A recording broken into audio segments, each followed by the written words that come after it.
So, soit ministre ou parlementaire. Donc si ça peut rassurer les Français et donner quelque chose supplémentaire à ces femmes et à ces hommes qui s'engagent, ma foi, ça pourrait être une que je vois image. Question beaucoup plus complexe. Ces galères, je l'avais pas vu. Aujourd'hui, on va essayer Selon le ministère de la Santé, 5 millions de Français consomment une drogue minimum. Oh, je sais 900 000 quotidiennement. Alors Laurent demande, c'est pas seulement la cocaïne d'ailleurs, le cannabis qu'on a évoqué par Vincent Deloche, on a 9 drogues qui sont potentiellement y compris les drogues de synthèse, les l'ecstasy évidemment. franchement, comme vous fréquentez les cabinets ministériels depuis une balle. longtemps, quarantaine Mal. d'années, certains ne doivent pas être très à l'aise si... Je peux me mettre une balle là. Évidemment, et pour dire la vérité, la drogue elle est partout. Elle est dans les cabinets ministériels, à l'Assemblée, dans le sport, dans le milieu du travail, elle est partout. Mais ce que veut faire Sébastien Lecornu, Je lag. il se trouve que cette C'est circulaire, n'importe quoi. en fait, elle est en réflexion depuis longtemps, parce que moi j'en ai parlé avec le Premier ministre et son cabinet il y a déjà une dizaine de jours.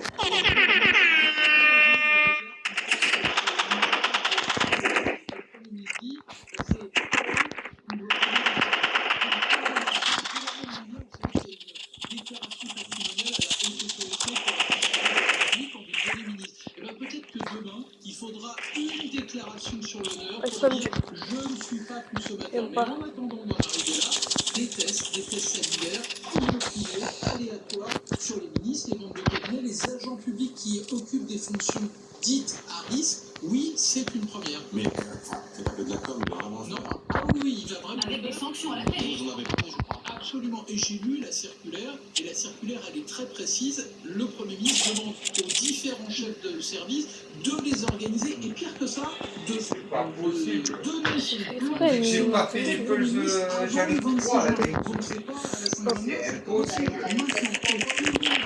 Je l'ai fait. Là, ils vont me faire attraper. Ça peut avoir un impact sur le service. Je m'en fous, je prends des badges. Pardonnez-moi, c'est important. Et surtout, un impact en termes de pression, de groupes criminels, Les ministres testés et peut-être nous tous dans la semaine. Est-ce que c'est dans la loi? On posera la question à une avocate. Donald Trump à Versailles ce soir, sur le chemin du retour après le décès par le faste royal. Les ors, du lourd, pas du plaqué or comme il dit, il adore. Et Putain. en 2007, il était encore arrivé comme le roi Soleil.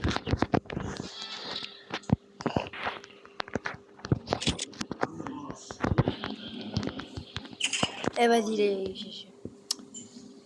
Ah tiens, il sourit Donald Trump. Ouais, il est un peu moins souriant hier. Quand il dit c'est moi le boss. Je suis le patron. Donc ce soir, le château de Versailles, on n'a pas le menu. D'ailleurs, l'Élysée est assez très discrète sur le programme. Mais ce qui est certain, c'est que ça va briller. Donc ça fait jaser. Rome à l'anglais.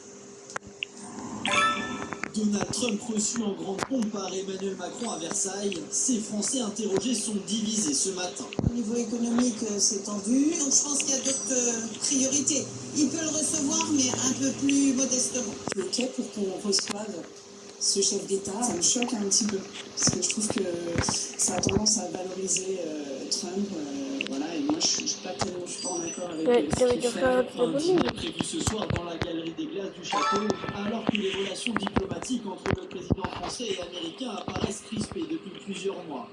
Dernier accrochage en date, la menace de Donald Trump de taxer le vin et champagne exportés à 100% en réponse à la taxe européenne de 6% sur les géants US du numérique. Emmanuel Macron a annoncé lundi vouloir avoir une discussion respectueuse mais ferme avec son homologue à ce sujet. Cette taxe numérique, les Européens l'ont décidé, plusieurs pays l'ont mise en œuvre, elle fait partie de notre droit. Ce ne sont pas les États-Unis qui décident pour le droit des Européens, ni des Français. Avec cette réception à Versailles, le chef de l'État espère donc apaiser les tensions avec les États-Unis dans un lieu chargé d'histoire et fort en symbole. C'est une façon de rappeler à Donald Trump qu'on a une histoire avec ce peuple américain, avec ces États-Unis d'Amérique, qu'on a été effectivement à l'origine même de leur indépendance, puisqu'on est venu leur apporter de l'aide. Donald Trump quittera la France ce soir à l'issue du repas. Alors la France insoumise l'a dit, ça choque la France insoumise. Et vous, Laurent Neumann? Si on parle... Mais répondez à la question évidemment. Commencez pas à touiller. Alors, vous, c'est non. Et je vais vous faire une phrase. De mon point de vue, la diplomatie, ça coûte moins cher que la vie. Écoutez, le dîner Charles il y a 3 ans, ça avait Je fais putain que de de merde qu'ils ont là. Mais ils étaient nombreux, là on sait même pas qui sera là. Ah, mais j'ai touché. Je comprends les enjeux, mais enfin, c'est quand même quelqu'un qui méprise ouvertement la France. Vas-y, Jasmine. Fais chier avec mon plum. 17, comme d'autres, 1982, lorsque François Mitterrand recevait Ronald Elle va Reagan. souffrir. Plus loin, alors on espère quoi avec ce dîner doré? Échapper à des droits de douane? Et surtout, je ne connais pas très bien.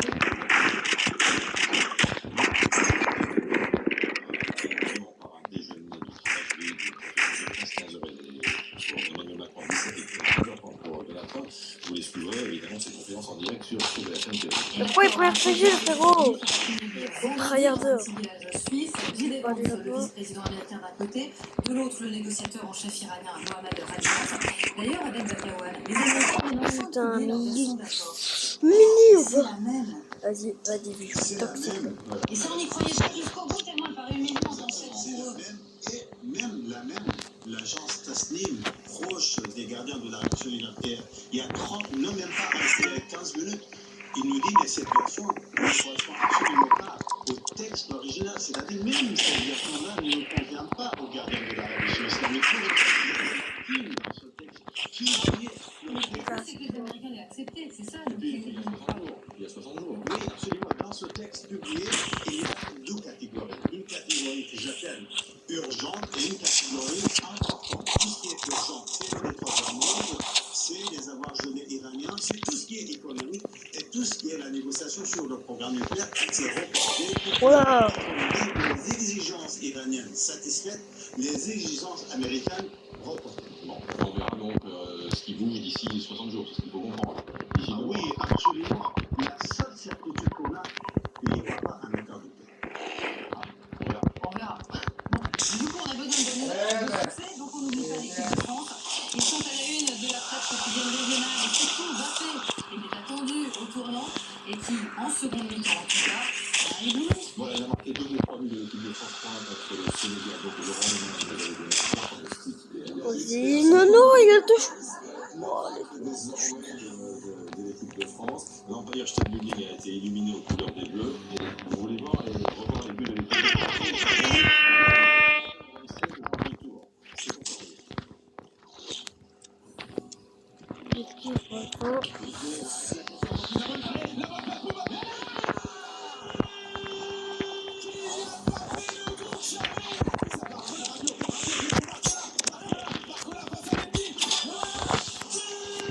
Allez. Vas-y, il a tout shoot. Oh non. Oh le bête.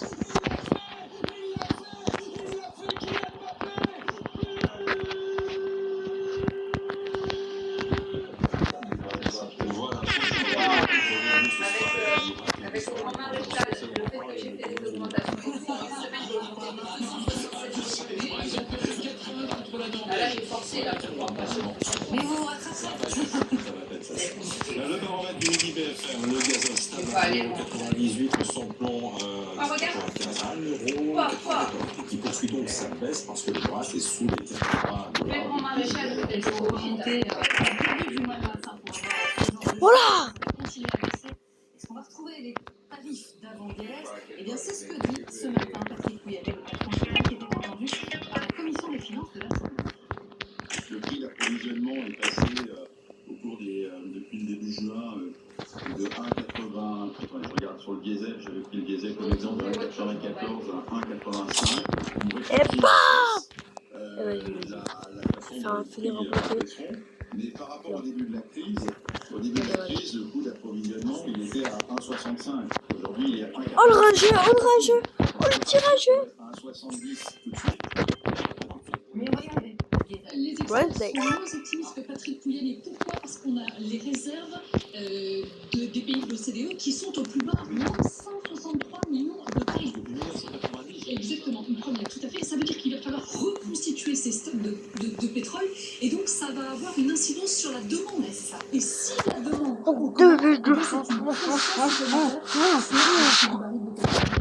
1,70 peut-être, mais en tout cas pas pour maintenant. Donc, autre chiffre réjouissant pour la croissance française, la Banque de France tape sur une croissance nulle au second trimestre et elle prévoit prévoit globalement sur l'année 2026 une croissance de 0,5, ce n'est pas bon, notamment pour les vacances, c'est comme votre métier préféré. Oh, limite. C'est super quand ça commence. Votre programme démarre avec Homer. 400 campings, 400 raisons de revenir. Votre rendez-vous avec Banque Populaire, à vos côtés pour prévoir votre avenir et protéger vos proches. Banque Populaire, la réussite est en vue. Oui, parce que l'État pour réduire le déficit, il nous reste quoi? Les impôts. Du coup, le gouvernement va taper sur eux. Alors justement, les impôts, on les exclut et pour faire des économies supplémentaires, dans les dépenses. Souvenez-vous, Sébastien Lecornu, le Premier ministre, a expliqué qu'on allait économiser 6 milliards d'euros supplémentaires sur l'État et 2 milliards d'euros sur la sphère sociale. Alors de quoi parle-t-on? On parle des retraites, de l'assurance maladie, des allocations familiales, de l'assurance chômage, mais surtout de la sécurité sociale. Car le ministère privilégié aujourd'hui par le ministère de l'économie, eh bien, ce sont Mon frère, il est trop fort. On va augmenter les franchises médicales.